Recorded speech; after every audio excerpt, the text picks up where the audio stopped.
Well, fathers and brethren, it's a privilege, I think, to be here. No, it is a privilege. A number of weeks ago, I debated on Premier Christian Radio, an atheist called Tony. He sent me a text last night. Good luck with the new gig. His theology is probably not that great, but it's probably better than some people who call themselves Christians. But I do want us to look at God's Word and to think about the state of the nation and the state of the church. Please understand that this is designed to be broad picture and to help us think about things and to provoke discussion and so on. I'd like us to just begin by going to Acts chapter 17. And we're going to read from verse 1 to verse 9. Acts 17. When Paul and his companions had passed through Amphipolis and Apollonia, they came to Thessalonica, where there was a Jewish synagogue. As was his custom, Paul went into the synagogue, and on 3 Sabbath days he reasoned with them from the Scriptures, explaining and proving that the Messiah had to suffer and rise from the dead. This Jesus I am proclaiming to you is the Messiah, he said. Some of the Jews were persuaded and joined Paul and Silas, as did a large number of God-fearing Greeks and quite a few prominent women. But other Jews were jealous, so they rounded up some bad characters from the marketplace, formed a mob, and started a riot in the city. They rushed to Jason's house in search of Paul and Silas in order to bring them out to the crowd. But when they did not find them, they dragged Jason and some other believers before the city officials, shouting, "These men who have caused trouble all over the world have now come here, and Jason has welcomed them into his house. They are all defying Caesar's decrees, saying that there is another king, one called Jesus." When they heard this, the crowd and the city officials were thrown into turmoil. Then they put Jason and the others on bail and let them go. There is a Chinese curse that says, "May you live in interesting times." Sometimes someone will come into church and you'll ask them, "How was that?" And they'll go, "Interesting," which is always an interesting word. In that case, I think in Chinese terms, we are cursed in Scotland. The times are interesting. They are changing. And in the church, we had better start understanding them, or we too will sink like a stone. The Marxist historian Christopher Hill wrote a wonderful book about the 17th century English Civil War. I studied that at the University of Edinburgh here. He entitled it, "The World Turned Upside Down." In it, he examined the radical ideas of the English revolutionaries.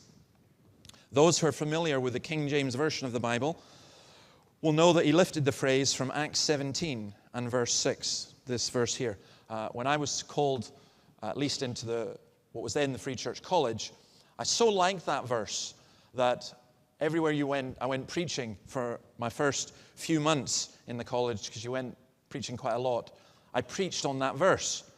These men who have turned the world upside down have come hither also, until someone pointed out to me that the more modern NIV translation, as we read, was, "These men who have caused trouble all over the world have now come here." And I wasn't sure if I wanted to be known as a troublemaker.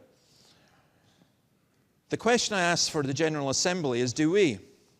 It seems to me that in modern Scotland, those of us who want to hold to the biblical position are in danger of being regarded as, if not quite enemies of the state, at least troublesome undesirables from a past era. I wonder if it's not the default position of much of modern European Christianity that we talk about being radical. We prefer comfortable conservatism, the kind that never changes anything. What kind of world was being turned upside down in Acts 17?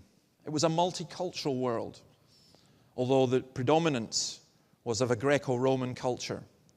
There were wars and rumors of wars, pollutions in the main cities, immigration problems, economic recessions, sexual confusion, power politics, media suppression, religious radicalism, and a growing gap between rich and poor. It sounds remarkably familiar. It was in this confused, vibrant, stimulating, depressing, violent world that the good news of Jesus Christ came, as the Romans supposed, as one religion amongst many. And yet it was this particular religion of Christianity that turned that world upside down and led through the centuries to the modern Europe we know today. Whether it was a Jewish teacher like Paul, a doctor like Luke, a fisherman like Peter and John, the early disciples turned the Greco-Roman pagan world upside down. The early church fathers, from Justin Martyr to Augustine, turned the Roman Empire upside down. The Celtic monks, who we all know were free church, proto-free church early on. That's what at least I was taught in the Free Church College. It's rubbish, but it was, we know that anyway. The Celtic monks, great guys. The early reformers like the Czech Jan Hus, the Englishmen William Tyndale and John Wycliffe, they turned early modern Europe upside down. The Reformation was a revolution that affected every area of society, much, much more than just a change of religion. The proclamation and living out of the gospel turned the church, the economy, the culture, and the whole of society upside down. Now, sometimes things went wrong, as you would expect. Sometimes you found that those who were intoxicated with a new freedom moved away from the Bible, or politicians and rulers sought to harness the gospel for their own power-hungry ends. But there is no doubt that modern Europe, especially in the West, would not exist without the Reformed and Lutheran churches as their foundation. Today's Scotland would be unrecognizable without the early Celtic church, the Roman Catholic takeover, the Reformation of the Six Johns, the disruption of 1843, and other smaller Christian reformations and renewal. When I came into the Free Church in 1981, it was partly because as a history student just down the road there, I studied the disruption and noticed how radical the 1843 Free Church was, a church that did turn Scotland upside down. What kind of world is Scotland today? It's my belief that Scotland has secularized faster in the past couple of decades than any nation in history. And those of you, a few of you, who are more than 3 decades old, it's difficult to comprehend the scale of change that has occurred. It has been phenomenal. And the church makes an enormous mistake when we do not recognize that change. There are far too many of us who are trying to retain a Christendom that is long gone. Whether we like it or not, we live in a secular society in which at best Christianity is barely tolerated and at worst is pushed to the margins where religious freedom of expression and action is threatened. According to the Pew Research Centre, Christians will be a minority in the UK by 2050, falling from around 2/3 at the moment to 45%. The number of Muslims is set to more than double to 12%, and those of no faith to 39%. And we know, in reality, don't we, that it is much worse than that. Many of those who would self-identify as Christian have little idea what it means and are in reality nothing more than secular pagans with a cultural veneer of Christianity. And our beloved Scotland, a land where people were once known as the people of the book, is as bad as, if not worse, than most areas of the UK in this respect. I'd like to identify 5 societal trends in our culture. The road to hell is paved with good-intentioned ideologies. And in Scotland, these are some of the main that I believe are really at the heart of our culture. The first is what I want to call secular utopianism. There are those of our fellow citizens who believe we are on the verge of entering a liberal, progressive utopia.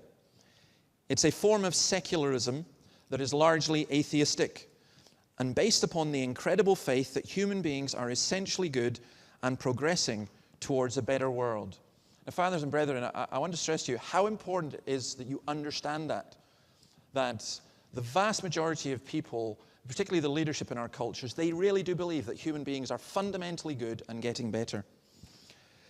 The atheist philosopher John Gray, in his fascinating works, especially his book Black Mass, points out that secular utopianism, based upon Enlightenment principles and perceptions, has not led, indeed has never led, to a brave new world, but instead has been largely responsible for some of the great humanitarian disasters of the modern era. No one believed in the inevitability of human progress more than the Nazis and the communists. Gray cites Louis Namier, Frenchman. Hitler and the Third Reich were the gruesome and incongruous consummation of an age which, as none other, believed in progress and felt it was being achieved. Our modern liberal progressives have a more sophisticated ideology, but that only serves to make it all the more dangerous. Now, of course, they are offended at any comparison with the extreme secularist ideology of the 20th century, and they neatly turn the question on its head. They retort that Stalinism or North Korea or Nazism are really just examples of totalitarian religions. And thus we end up with the wonderful notion that any atheist who does anything bad does it in spite of their atheism, whereas any Christian who does anything good does it in spite of their Christianity. Now, it's wrong for any Christian to automatically equate atheism with the brutal atheist regimes, but it's also foolish to pretend that atheism had nothing to do with it. This secular utopianism, when it inevitably does not work out, has to find someone other to blame. So we find that when things do not work out as they hope, such is their faith in their own doctrines, and these doctrines are humanity is inherently good, humans are progressive, we all have enough reasons, so we don't need revelation, apart from the dumb people who are still religious, then they have to have someone to blame if it doesn't work out. And religion is a good candidate, because religion is regressive, repressive, and ridiculous. That's why whenever you go to a secularist website, you'll find that the vast majority of the posts are anti-religious. We surveyed the Scottish Secular Society's Facebook page over a period of 6 months and found that 96% of the posts were anti-religious. The tendency to blame everything on religion in general and Christianity in particular is becoming deep-rooted in our culture. Witness the witch hunt against creationists, who are just one step above pedophiles in the eyes of some, and the continual mockery and abuse of Christianity on mainstream media. I remember a student coming to St. Peter's. We got a lot of students, and after about 3 weeks, her parents turned up. And I met them at the door, and I said to them, you down visiting? And they said, yes, that's our daughter over there. And I said, is there anything wrong? Because parents don't normally visit 2 or 3 weeks into first term. And they said, yes, there is something wrong. And I said, oh, can I help? And they said, no. I said, why not? They said, well, you're the problem. And I thought, what have I done? Help. And did I say anything inappropriate? Did I, And they said, I said, well, how am I the problem? You'll have to explain. And they said, well, we brought up our daughter to be normal. She didn't go to church. We expected her to come down to university, maybe try some drugs, perhaps drink a bit, get a boyfriend, but as long as she did her work, that was fine. And then we start getting letters home. Mum, Dad, I'm loving Dundee. It's a great city. And I'm going to church, and it's brilliant. So I said, you came down to check us out? And they said, yes. And I said, okay, how did you find us? You were surprisingly normal. That was it would have been good if I'd ended it there. But I couldn't resist. And I said, you caught us on a good day. It's next week that we do the child sacrifice. And for a nanosecond, they looked at me as though I was, what? And I said, come on, guys, what do you think we are? But honestly, people think they would much rather anything else. So there's this kind of, oh, watch out, evangelical Christians, it's just dreadful. Free church guys, worse. The other aspect, of course, of this secular utopianism is that its beliefs are not open to question. A curious and disturbing aspect of this is when this progressive liberal secularism is mixed in with nationalism. Whilst it's been encouraging and good to see the level of political involvement since the referendum, It is worrying that there has been an attempt to hijack the traditional nationalist movement and combine it with a more militant and emotive secularism. There is nothing wrong with wanting one's country to be self-governing, but there's something profoundly wrong with believing that your country has inherently better and more progressive values than anyone else. The combination of new hopes being raised, emotions being stirred, and self-righteous assurance of our own superiority can lead to a kind of mass hysteria that is dangerous. We would urge the Scottish government to remain balanced and tolerant of other opinions, and humble. Likewise, I am concerned with a British nationalism which speaks of British values, but is unable to explain what these values are or where they come from. Being British or being Scottish is neither a value nor a virtue. The second philosophy or ideology is religious fundamentalism. Now, religion is not the whole or even the main problem, but neither is religion the solution. The truth is that religion can do a great deal of harm. In this, I share the views of Richard Dawkins and the late Christopher Hitchens, who argue that just because a belief or practice claims to be religious does not mean that it should be afforded special status.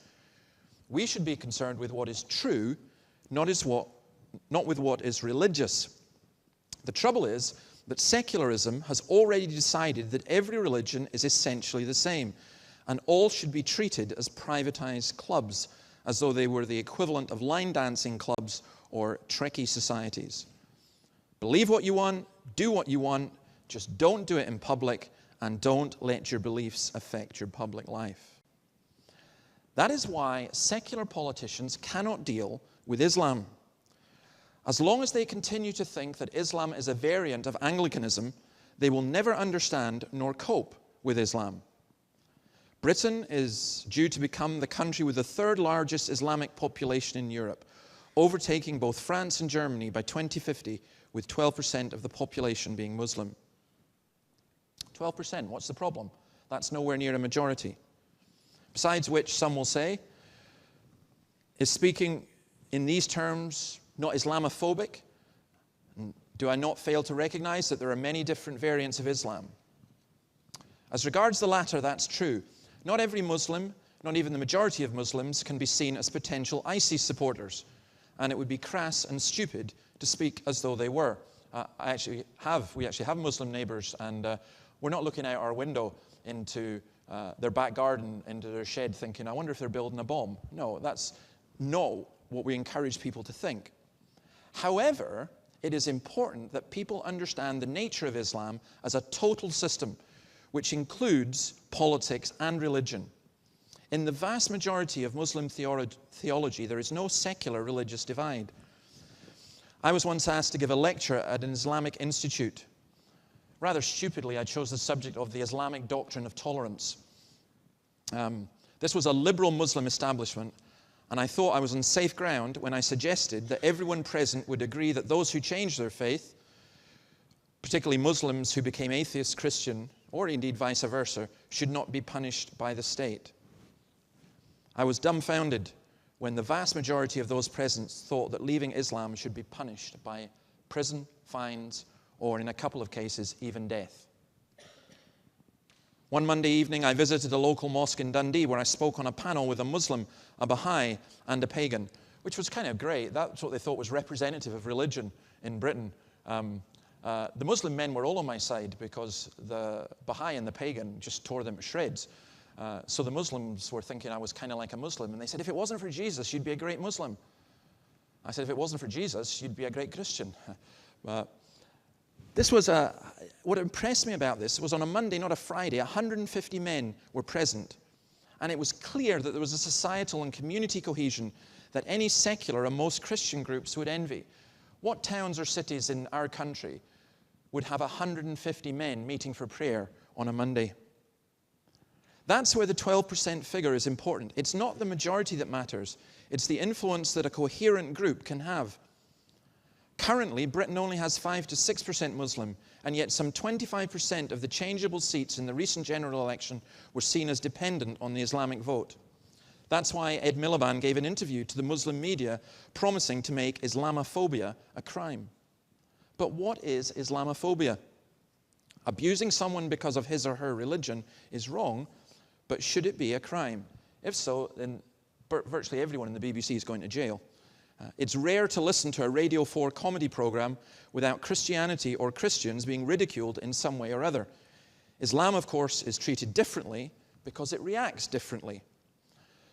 The Guardian or Times would have little difficulty in publishing cartoons that mock the Archbishop of Canterbury, the Pope, Moses, or Christ, but they would not, of course, publish a cartoon of Mohammed. Is it Islamophobic to even question or criticize Islam? In the Brave New World of Ed Miliband, will this talk be considered Islamophobic?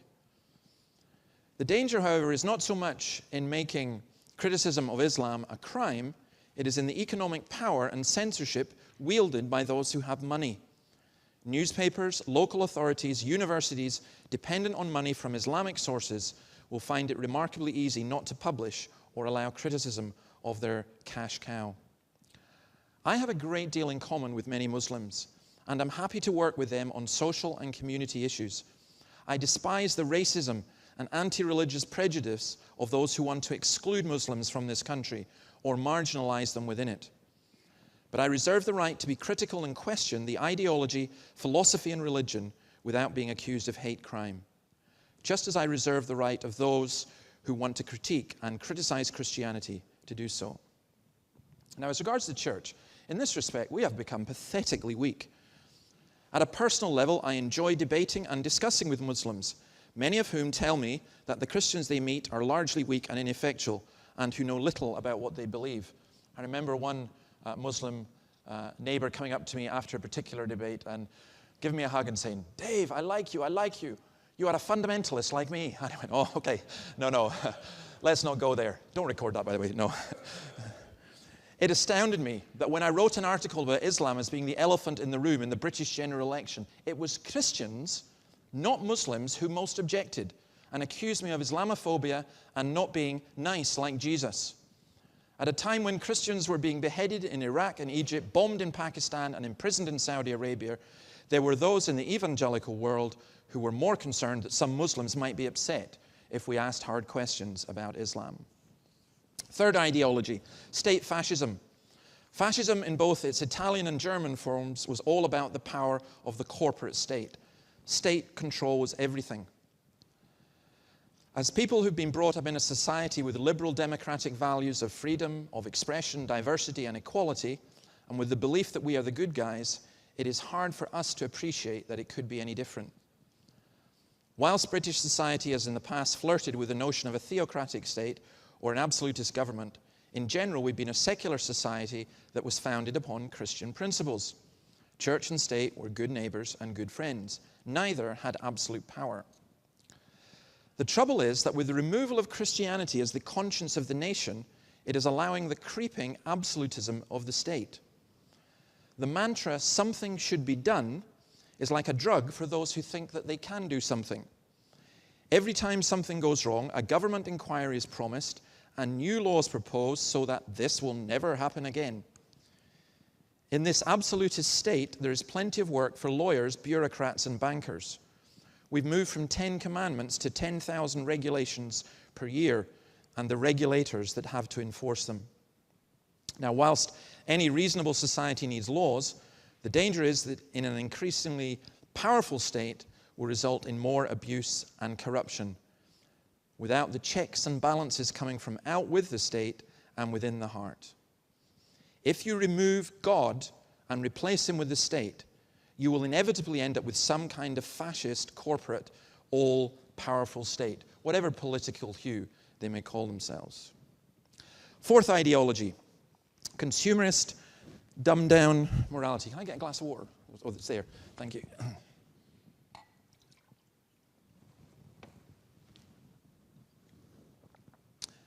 What do we mean by that?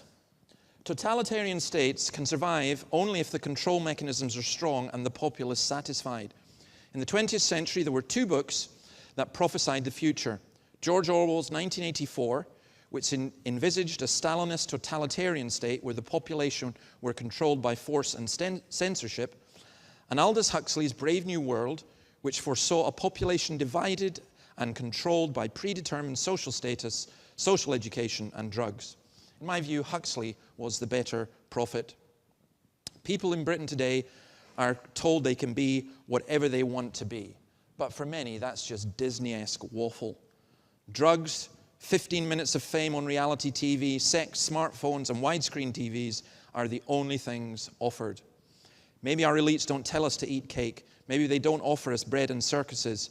But they do presume that we will be happy living dumbed-down, mediocre lives with the cultural crumbs from their table. Education has become more about training people for jobs and social engineering than it is about educating people. As we've moved away from a Christian view of education to a social engineering, collectivist mindset, we now tell children what to think rather than teaching them how to think. The danger is that with this collectivist mindset, people are scared to think for themselves and just go along with the prevailing zeitgeist. I find this disturbing trend particularly illustrated in our politicians. I never thought I would long for the days of Enoch Powell and Tony Benn, but I kind of do. They must go along with party policy or they're out on their ear. Anyone off message is deemed to be dangerous. We appear to be governed no longer by politicians who think for themselves, but by those who look to the carefully selected focus groups and opinion polls. Government by opinion poll is not democracy. Fifthly, there's New Age paganism. There are those who rage against the machine. They don't accept the certainties of scientific materialism or the control of the state, and they reject totalitarian religion as much as they reject the totalitarian state. They want spirituality, but the last place they expect to find it is in the church. And so the old pagan religions appear attractive. Are these religions not, after all, closer to nature? Do they not offer more freedom?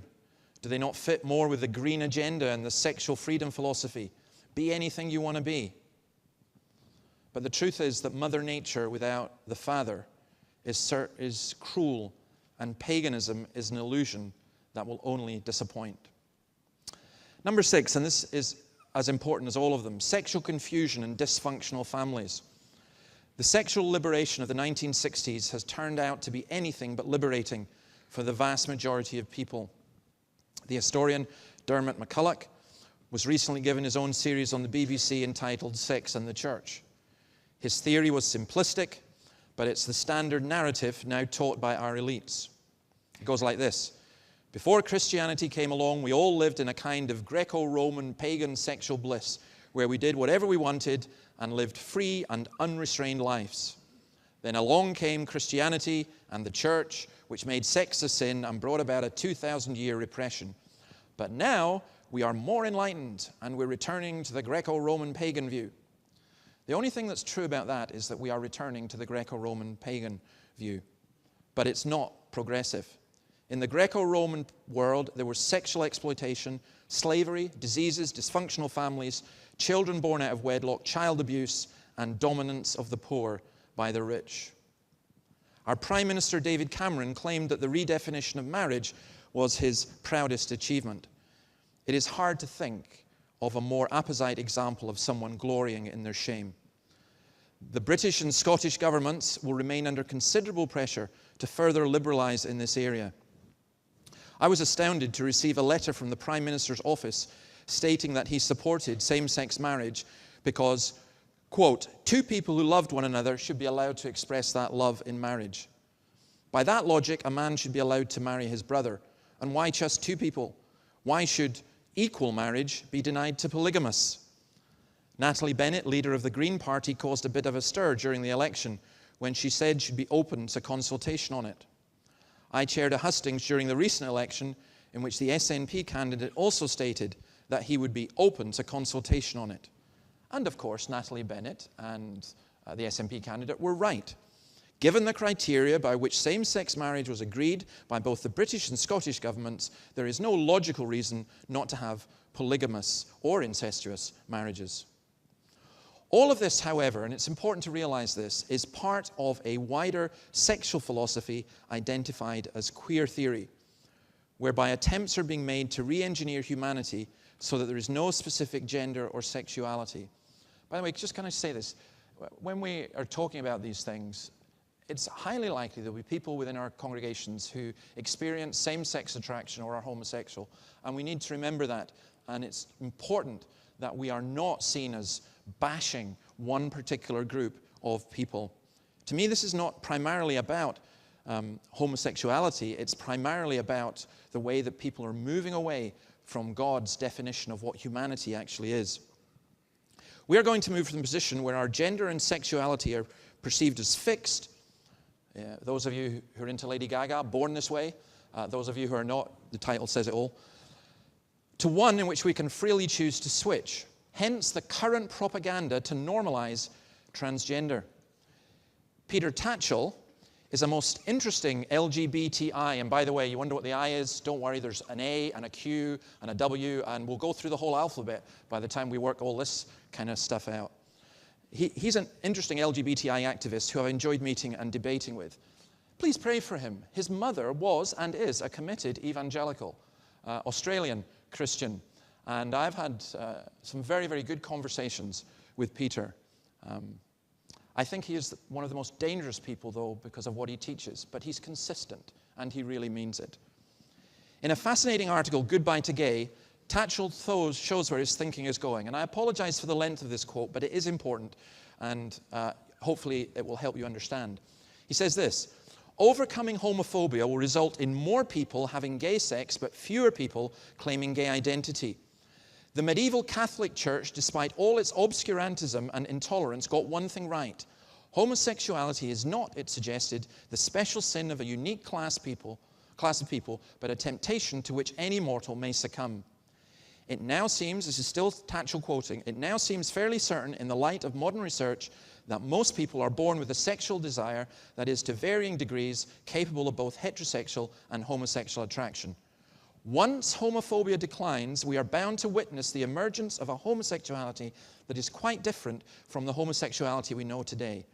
With the strictures on queerness removed and same-sex relationships normalized and accepted, more people will have gay sex, but paradoxically, less of them will identify as gay. This is because, in the absence of homophobia, the need to assert gayness becomes redundant. Gay identity is the product of anti-gay repression. When homosexuality is disparaged and victimized, gay people understandably feel they have to affirm their desires and lifestyle. However, if prejudice is vanquished, and if one sexuality is not privileged over another, defining oneself as gay or straight will cease to be necessary and have no social significance. The need to maintain sexual differences and boundaries disappears with the demise of straight supremacism. Homosexuality as a separate, exclusive, clearly demarcated orientation and identity will then begin to fade, as will its mirror opposite, heterosexuality. Instead, the vast majority of people will be open to the possibility of both opposite sex and same-sex relations. They won't feel the need to label themselves as others or gay or straight, because in a non-homophobic culture, no one will give a damn about who loves and lusts after who. Now, that quote is phenomenally important because decisions are being made, example, across the road, on the basis that human beings are just made that way. Here is the leading gay rights activist in Europe telling us that's not true, and stating what his agenda is. And what is going to be happening in our schools especially is that young teenagers are going to be told, maybe you're unhappy because you're gay, or maybe you're unhappy because you need to experience different forms of sex and sexuality. And it is phenomenally dangerous. I suspect that many of the politicians who voted for the redefinition of marriage did so because of the political pressure, because they had not thought about it too much, and because they expected it to be the end. I do honestly believe that in this respect, our politicians are phenomenally dumb and haven't really worked it through. Some are not. Patrick Harvey, for example, MSP, knows exactly what's going on and identifies very much with what Tatchell says. However, the reality is that the redefinition of marriage is just part of a wider philosophy which seeks to redefine humanity and create a world in which we can choose our own sexuality and our own gender, because ultimately sexuality and gender do not matter. In the beginning, God created them male and female. In the end, man created them transhuman. And can I suggest that you read Francis Schaeffer or C.S. Lewis? C.S. Lewis is The Abolition of Man, in fact, many of his books, because they foresaw that this is where we were going, and they were right. In all of this, we need to realize that it's the poor who will suffer the most. The wealthy can pick and choose what and who they want. The poor just live in and with the resultant chaos and dysfunction. Which brings me on to another ideology, inequality. In the United States, between 2030 and 2015, the wealth of the 14 richest Americans increased by $157 billion. That's more than is owed by the lowest 128 million. Now, there are many, many more examples like that, and you get examples of corporations such as Google and Amazon who wax lyrical about the poor and boast about their impeccable liberal social credentials, but that does not stop them using every tax avoidance method they can find. Multi-billion corporations receive more in government grants than they pay in business tax. The Guardian, that authoritative and reliable source of information, recently reported, I don't know if this is true or not, but if it's true, it's an astonishing statistic, that corporate businesses in Britain were in receipt of some £85 billion worth of government subsidies. In an age of austerity, perhaps the cut should be more on the corporate subsidies than they should be on the welfare benefits of the poor. It is almost beyond irony that we have an equality network funded by the Scottish government which almost has nothing to do with equality. The left in UK politics has largely shifted from concerns about economic injustice to a society where the only equality that really matters is a form of social liberalism. Never mind that the gap between rich and poor is increasing. What really matters is that we should be able to sleep with whoever we want, whenever we want. But that's enough of the culture. Let's just talk about the church for a while. I don't think we should despair that we're regressing into a Greco-Roman pagan view of the world, because that is where the New Testament church flourished. If we want to turn the world upside down, we need to ask what is wrong with the church, not just what is wrong with the world. We'll need to look nearer home for the cause of the problem. Why should we be surprised that sinners behave like sinners? Why should we be demanding that people behave like Christians? We need to look at the church. And it's my view that in far too many cases we've ceased to be salt and light in our society simply because we have become tasteless and the darkness within is too great. I'm not so concerned about numerical decline in the church. That's almost inevitable when there is spiritual decline. But there is spiritual decline. We now have the church playing catch up with the world rather than the church turning the world upside down. Rather than being prophetic, we've become pathetic. Compromise, infighting, lovelessness, complacency, despair. Adapting Christ to suit the culture rather than proclaiming Christ to challenge the culture are the hallmarks of a decaying and dying church. We don't have to be like that. We are always called to repentance, renewal, and reformation. In the free church, we cannot stand back and think of ourselves as pure. We are not. We are as sinful as any other group, and we are as tempted to despair and turn inwards as anyone else. I'm very, very thankful for so much that the Lord is doing in and through the free church. There's a degree of optimism, hope, and vitality within us now that I've never known in 28 years of ministry. However, there is one area I'd really like to challenge the fathers and brethren and myself. There is a danger of complacency in many areas, but not least in the area of bridging the gap between the church and the culture. We need to think long and hard about how we connect with and bring the bread of life to a Scotland that is spiritually starving. I love the story of McShane. He had to come in somewhere. I love the story of McShane writing to his congregation about a parish of 4,000 people where there were 1,500 people associated with St. Peter's, 1,500 associated with other evangelical churches, and yet he wept that there were 1,000 people who did not hear the gospel. Just think about your area. Think about how many people do not hear the gospel. A fellow minister once said to me, I've seen people weep over the movement of a communion table. I've rarely seen people weep over lost souls. It's incredible how angry some of us can get and some people in our congregations can get about relative trivialities. And we don't look upon the people we see as lost. Would that we had McShane's passion. I've been thinking about this a lot because of my work with Solas. We're sometimes asked, can we train people in congregations to do outreach? I'm not personally keen on training programs. But I've been thinking about this a lot, and I want to suggest this as a basic structure. First of all, outreach. We've got to think evangelism begins with prayer. Eric Alexander, whose wonderful new book published by The Banner is about prayer, is fantastic. He reminds us that prayer does not support the work, it is the work. Tim Keller's latest book on prayer is, for me, the best book I've ever read on prayer, simply because it takes all the best books I've ever read on prayer and puts them into typical modern Keller-esque language. It's really helpful. I remember a Free Presbyterian minister's wife up in Easter Ross. When I asked her as a young Christian, how many people are in your church? She answered, we have 40 praying people, which I thought was a fantastic answer.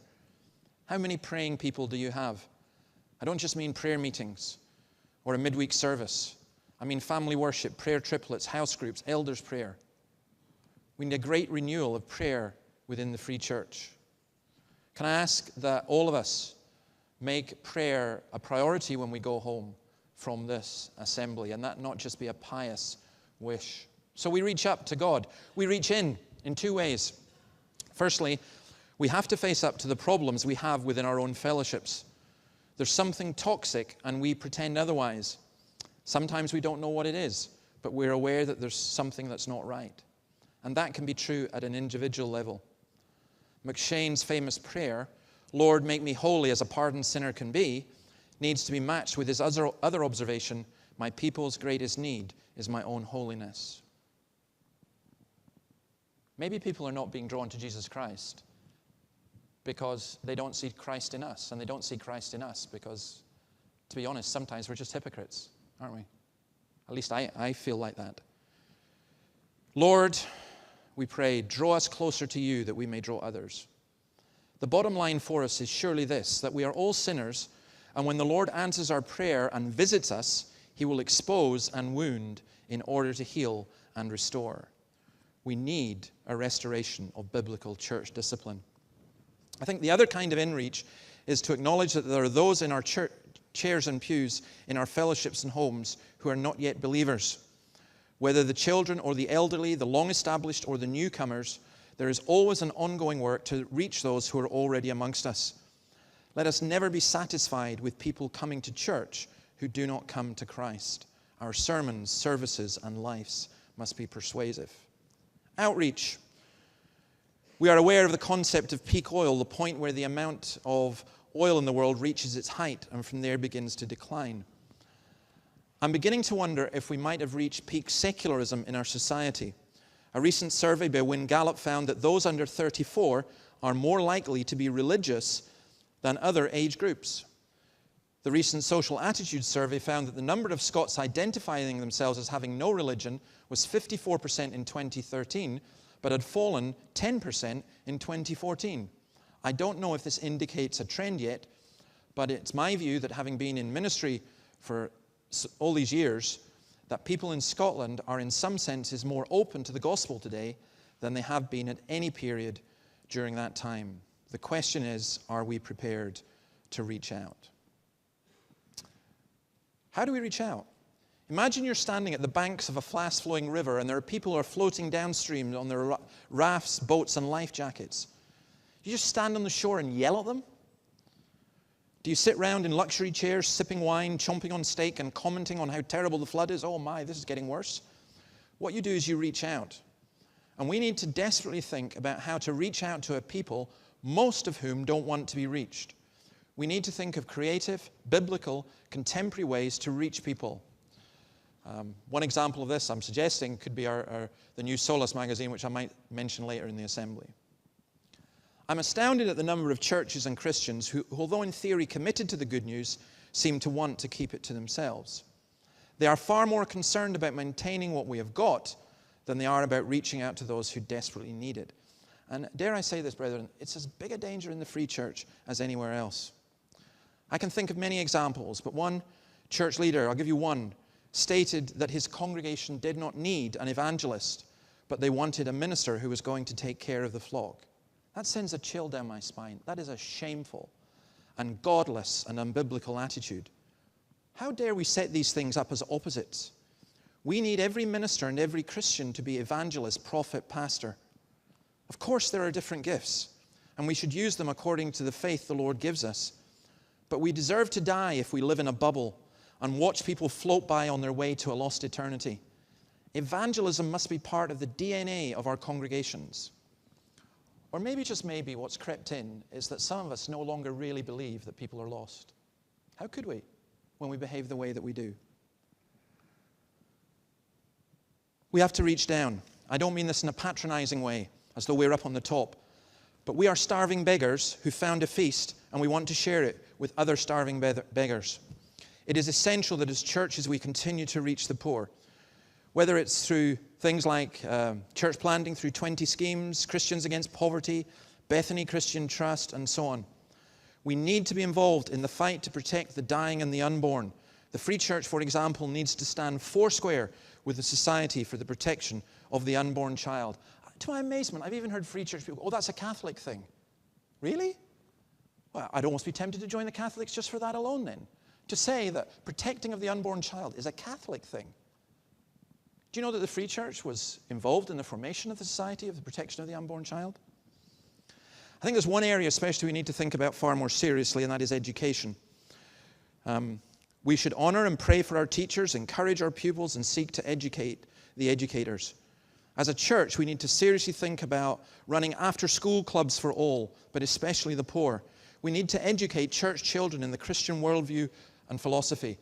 And we need to lobby the Scottish Government for a more tolerant and progressive system of education in our state schools. We need to ask the government to endorse either a voucher system like the Swedish or the Dutch system, whereby churches are enabled to set up faith-based schools. Of course, our current educationalists will scream and shout, we want a neutral system, not a divisive religious one, which simply means that they want a one-size-fits-all system whereby the only philosophy and ethos allowed is that of atheistic, secular humanists. My view is simple. Let the secularist humanists have their schools, and let the Christians have theirs, and let parents have the choice. And I know what the vast majority of parents will choose.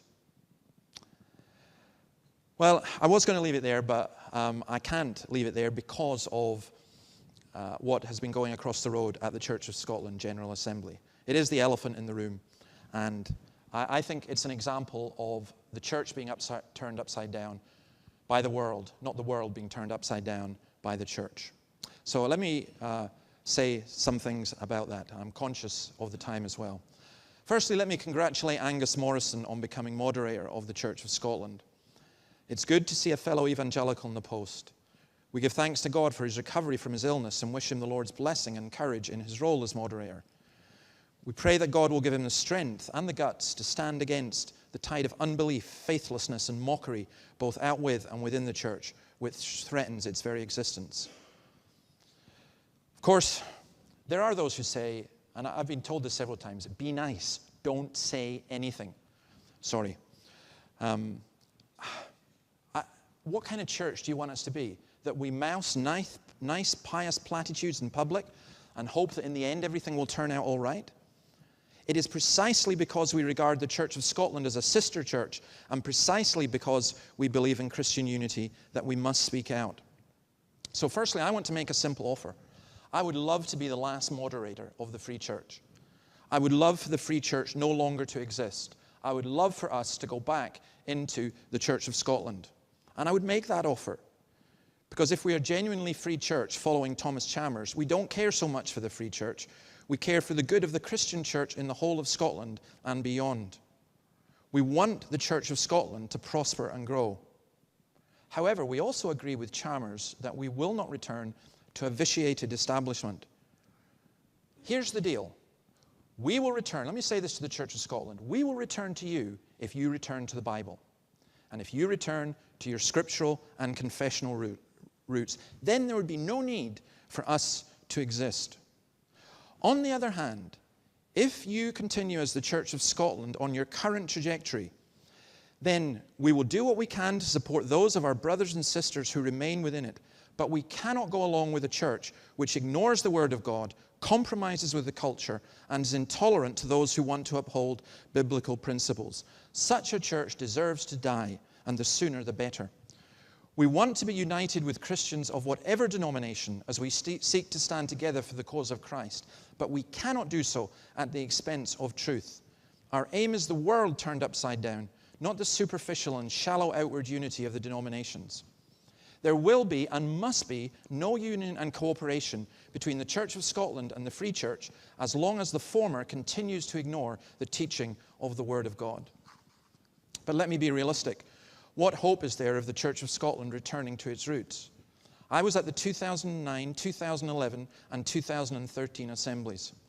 I listened with pride to the excellent case made by our brother and sister evangelicals within the Kirk, and watched with horror as the Bible, reason, and logic were completely ignored, and the church sold its birthright for a mess of pottage.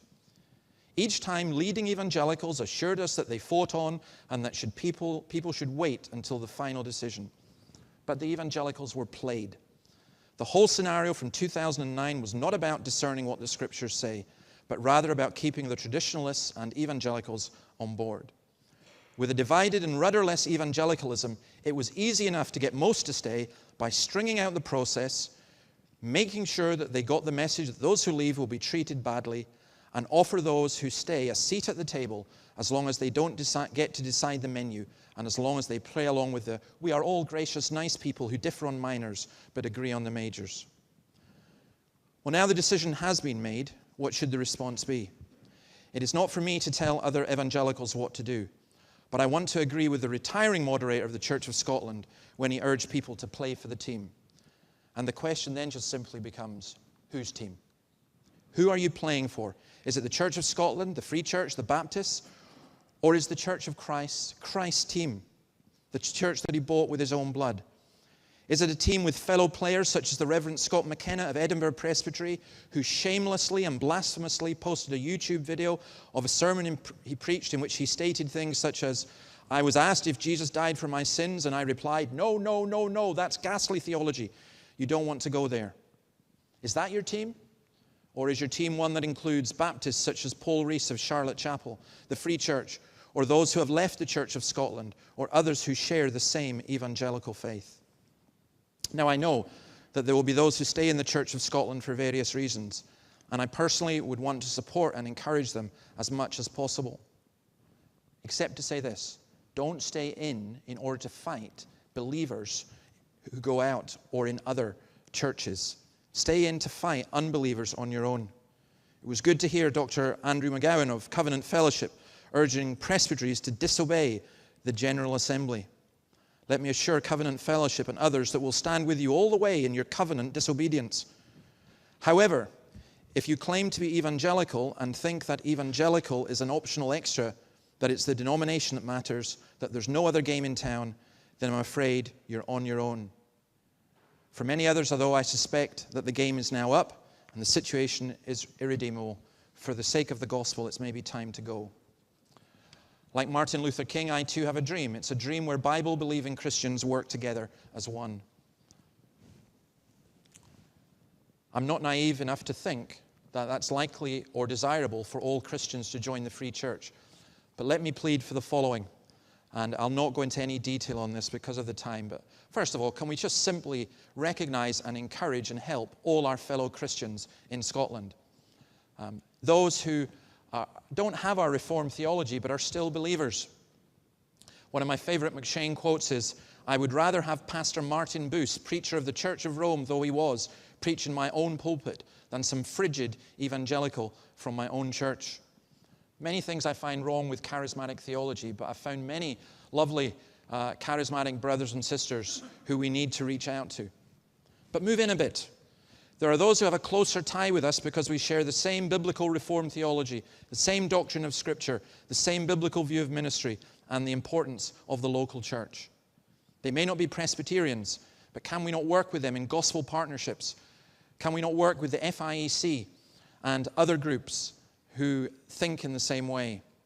A partnership between the Free Church and FIEC could have significant implications for church planting and gospel work in Scotland. Move in again. There's a realignment of Scottish Presbyterianism going on just now, whether we like it or not. The question is whether we're going to shatter into 100 different pieces, or can we work for a united national Presbyterian church in Scotland? Now, I know this upsets people, but I am sorry, and many of us think this. We don't need yet more Presbyterian denominations in Scotland. I've seen 4 new Presbyterian denominations start in Scotland in my 3 decades of ministry, and I expect to see another couple soon. Even though these are changed times, this is surely not the vision of John Knox and the Scottish Reformers. Rather than the continual divisions, could we not have some reunifications? I want to commend the example of the Associate Reformed Presbyterian Church from the USA, who came to plant churches in Scotland and began with Grace Church Leith. When Athol Rennie and the congregation decided to come into the Free Church, the ARPC recognized the changed situation in Scotland, encouraged and sent them with their blessing. Is it not time for the smaller Presbyterian, older or newer, denominations to reunite? Maybe it's time for the Free Church continuing to discontinue. I'd welcome the Free Church continuing back. If they come back into a church where the focus is on the basics of our confessional and Reformed theology, biblical theology. For those who are leaving or will leave the Church of Scotland, I know that you're hurting, and I know that you probably had enough to do with Presbyterian denominations for a lifetime. I can understand why your previous experiences, the pain of leaving, your perceptions of the Free Church, and the desire for freedom to do your own thing would incline you either towards setting up your own denominations or being independent. But for the sake of the gospel, will you not consider working with us, if not joining us? Presbyterian is not about networks based on plus, people like us, but rather about churches with people from all different backgrounds being committed practically and really to one another. My concern is not with the Free Church. My concern is with the Christian good of Scotland, and I believe that that good is better served by new churches being planted and old ones revitalized than it is by new denominations being started up. A united national Presbyterian church with a variety of expressions and a diversity of congregations would serve Scotland a whole lot better than a dozen Presbyterian denominations or networks. Perhaps if we moved in more, we need to think about in the Free Church, the divisions and tribalism. I hope that that's gone. I hope that there is unity and diversity. In our local congregations, I've mentioned that already, we need to pray for renewal and that our human sinfulness, pride, unreality, and prayerlessness would be taken away. But let's finish. I said that before, didn't I? So I'll say it again. Ultimately, it's not about our local church, is it? Or the Free Church, or gospel coalitions, or Christian networks, or interdenominational agencies, or national or international churches. It's about the church of God, which he bought with his own blood. We always need the grand vision of the church triumphant, the bride of Christ throughout all ages. The word of Samuel Stone's great hymn, "The Church is One Foundation," or apposite to our situation. The church shall never perish, her dear Lord to defend, to guide, sustain, and cherish is with her to the end. Though there be those who hate her, and false sons in her pale, against both foe or traitor she ever shall prevail. Though with a scornful wonder men see her sore oppressed, by schisms rent asunder, by heresies distressed, yet saints their watch are keeping.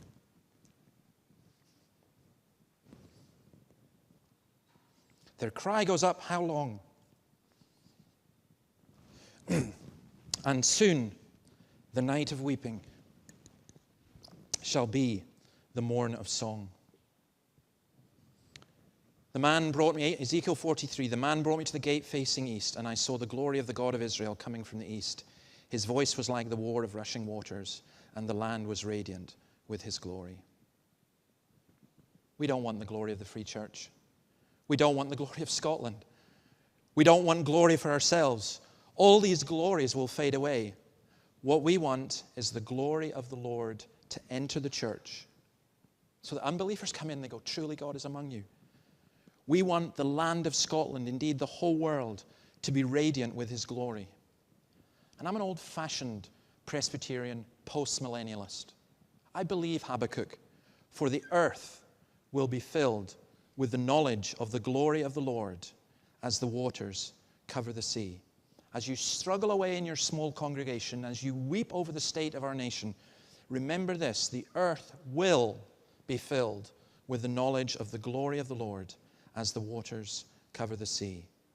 Amen. Even so, come soon, Lord Jesus.